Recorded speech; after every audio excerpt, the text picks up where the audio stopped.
Zoti Çoçoli, vetëm ditën e sotme çmimi i naftës në bursën ndërkombëtare ka kapërcyer përsëri $100. Në momentin pik, le të themi, arriti deri në $120. Ka shumë ekspert që thonë prisni pragun $200 fuqia. Jo. Nuk mendoj se është kaq, ekspertët thonë çfarë të donë, neve e dim se sa vajti flasim, analistët edhe ndërkombëtarët. Neve e dim se sa vajti në kohën e krizës së Ukrainës. Nuk është se lufta vazhdon atje, por ama kriza e vërtet ndodhi pikërisht në pranverën e 2022-shit dhe në atë kohë $143 vajti çmimi. $143 për fuqi, që është çmimi i referencës. Dhe çfarë ndodhi tek ne? Ndodhi ai masi i famshëm që ti e di që u ngrit pastaj bordi, elefantin në Tryezë, ku na shkoi çmimi i naftës $2600 për litër, të vjetra flasitje, $260. Kështu që neve duhet bëjmë shumë kujdes që ky çmim i naftës mos jetë më abuziv. Në këtë kuptim ne duhet të mbrohemi që tani, qeveria duhet të shpallë disa masa.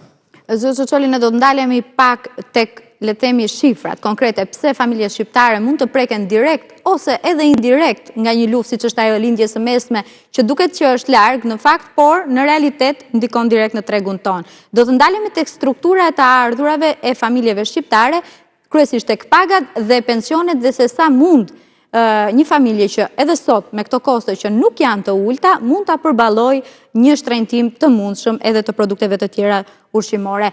Ne kemi marrë si referencë pagat mesatare që në fund të vitit 2025 arriti në rreth €870. Pra një rritje me rreth €35 në raport me vitin 2024 e udhëhequr kryesisht nga sektori shtetëror. Pasi pagat në shtet vijojnë të jenë më të larta se pagat në sektorin privat ndikuar nga reforma e qeverisë. Në shtet paga mesatare për llogaritet $103.000, ndërsa në privat ka mbetur poshtë mesatare së vendit. Pra zoti Çoçoli, pavarësisht rritjes së pagave, përsëri gjysma e shqiptarëve nuk e arrin pagën mesatare të vendit, pasi marrin deri në $60.000. Si e gjykoni që rritja e pagave nuk po ndjek trendin e rritjes së kosteve të jetesës? Elis, ke shumë të drejtë, ndoshta është pyetja më me vlerë në diskutimin e pagave dhe të pensioneve tek ne. Çfarë? Kemi një inflacion që po na rritet, u duk inflacioni i shkurtit 2.5%, ndërkohë që pagat nuk rriten me të njëjtën ritëm. Po të ishin rritur me të njëjtën ritëm, nuk do ishin prekur. Rriten më pak. Dhe sapo ajo tabela që ti e ke bërë na tregon. Çfarë na tregon? Që ritmi i rritjes së pagave është më i ulët se ritmi i rritjes së inflacionit. Dhe ritmi i rritjes së pagave në privat, sepse ne kemi në 4 punonjës, 3 punojnë në privat, 75%, 80% janë privat, njerëzit që punësuar tek ne, ose të vetë punësuar.